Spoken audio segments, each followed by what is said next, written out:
गजाननाचे रूप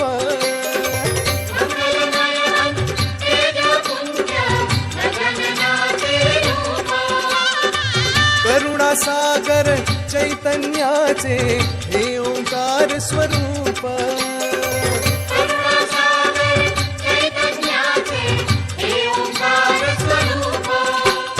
दर्शनाने त्याच्या जाते सर्व दैन्य दुःख